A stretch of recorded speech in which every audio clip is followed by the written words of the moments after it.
ओम नमः शिवाय। YouTube channel मंत्रिक विज्ञान में आपका स्वागत है।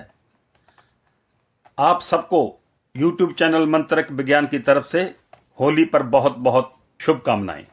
होली की रात, शिवरात्रि की रात, दिवाली और जन्माष्टमी, ये चारों रात्रि कोई ऐसी वैसी रात्रि नहीं है। इन चारों में सिद्धि की जाए तो बहुत ही जल्दी सिद्धि हो जाती है। भगवान शिव ने अपने मंत्रों को इस दिन आजाद कर रखा होता है। मतलब इन रात्रियों को मंत्र सिद्धि के लिए बहुत ही अच्छा माना गया है।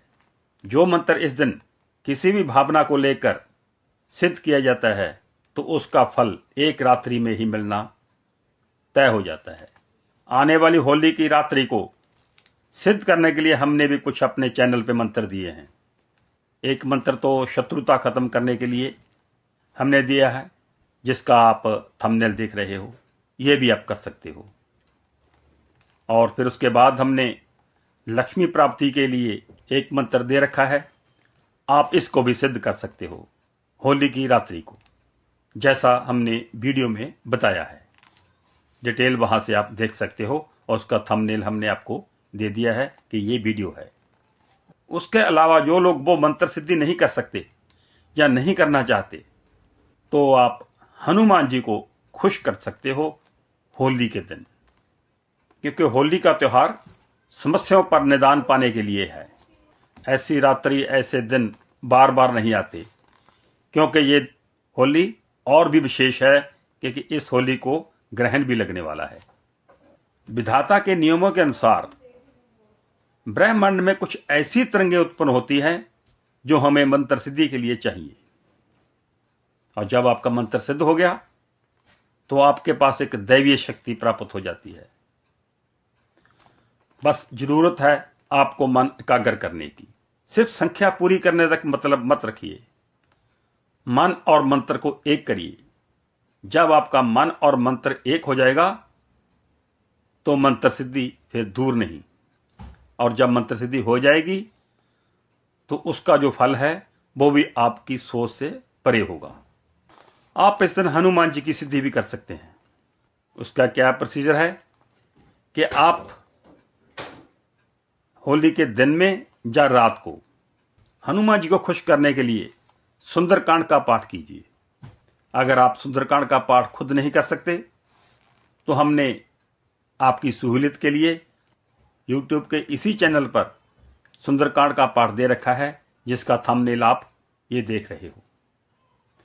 तो ये निकाल के आप सुंदरकांड का पाठ सुन सकते हैं। सुनना या करना एक ही बात है, लेकिन आपको एकाग्रचित होकर एक तरफ बैठकर सुनना होगा। जब आपने सुंदरकांड का पाठ सुनना है या पढ़ना है आपने खुद, तो आपको सादा भोजन और ब्रह्मचर्य का पालन उस दिन रखना होगा। संयम रखना होगा, उतावलापन नहीं। होली पर किया हुआ सुंदरकांड का पाठ आपको रक्षा प्रदान करेगा। एक कवच की तरह ये काम करेगा। आप जिधर भी जाओगे वो रास्ते आपके होंगे, क्योंकि होली का पावन पर्व सिर्फ रंगों को खेलने के लिए ही नहीं, हनुमान जी की साधना और उपासना के लिए भी जाना जाता है। होली के दिन हनुमान जी की पूजा एक महा उपाय है। यह मान्यता है कि होली के दिन अगर हनुमान जी की पूजा की जाए तो साधक के सब बिगड़े काम बनने शुरू हो जाते हैं और जीवन में सभी सुख प्राप्त होने शुरू हो जाते हैं। क्योंकि मान्यता है कि जहां प्रभु राम का गुणगान होता है वहां हनुमान जी की उपस्थिति हो जाती है। हनुमान जी किसी न किसी रूप में जरूर उपस्थित हो जाते हैं। खुद को प्रभु राम का सेवक मानने वाले बजरंगी साधक की हर मनोकामना पूर्ण कर देते हैं। आप कोई मनोकामना लेकर घूम रहे हो, वो पूरी नहीं हो रही, तो होलिका दहन के दिन या होली वाले दिन आप हनुमान जी की ये उपासना कीजिए। चित्त लगा के सुंदरकांड का पाठ सुन लीजिए या पढ़ लीजिए, तो आपकी मनोकामना अवश्य पूरी हो जाएगी। हनुमान जी की पूजा में पान का बहुत महत्व है। जब आप रात को हनुमान जी की पूजा करने शुरू करें, उनका सुंदरकांड का पाठ सुनना शुरू करें, तो एक पान का बीड़ा, थोड़ा सा गुड़, चना रखकर हनुमान जी को भोग जरूर लगा दें और अपनी मनोकामना मन ही मन हनुमान जी के समक्ष रख दें।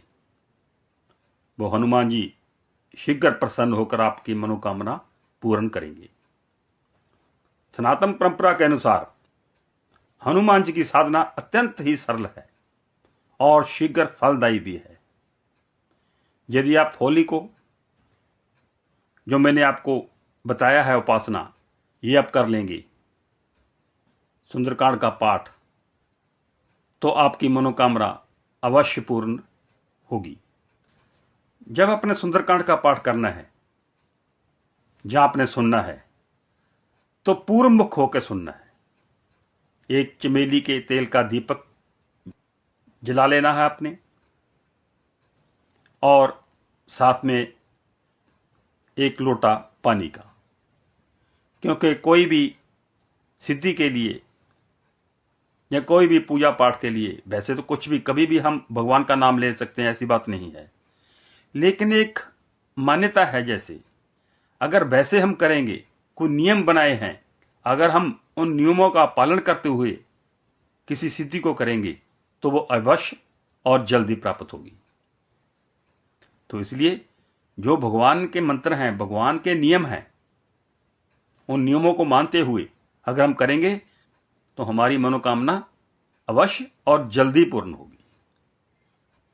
क्योंकि जैसे मान्यता है कि होली पर हनुमान जी विशेष वरदान की मुद्रा में होते हैं, उनके लिए किया गया छोटा छोटा उपाय भी बहुत बड़ा काम कर जाता है।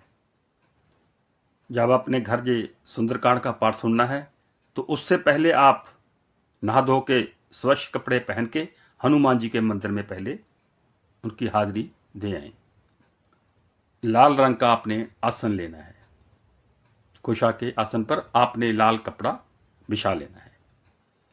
जब आपने हनुमान जी के मंदिर में जाना है तो आप लाल रंग का चोला भी हनुमान जी को चढ़ा सकते हैं। हनुमान जी को लाल रंग का चोला चढ़ाना भी होली के दिन बहुत ही विशेष फलदायी होता है। उसके पश्चात आप हनुमान जी की एक माला, ओम नमो भगवते हनुमते नमः, ओम नमो भगवते हनुमते नमः, इस मंत्र की आप एक माला कर सकते हैं तुलसी की माला से। ये बहुत शुभ माना गया है। तो ये हमने बताया कि हनुमान जी को आप होली के दिन कैसे उनका आशीर्वाद प्राप्त कर सकते हैं। जो हमने मंत्र बताए हैं, आप वो मंत्रों में से कोई कर सकते हो, या हनुमान जी को खुश करने के लिए ये हमने जो बताया है ये कर सकते हो। लेकिन जो हमने प्रोसीजर बताया है, ये नियम हैं उनके बदाता के, पालन करना भी आवश्यक है। तो शुभकामनाओं के साथ ओम नमः शिवाय।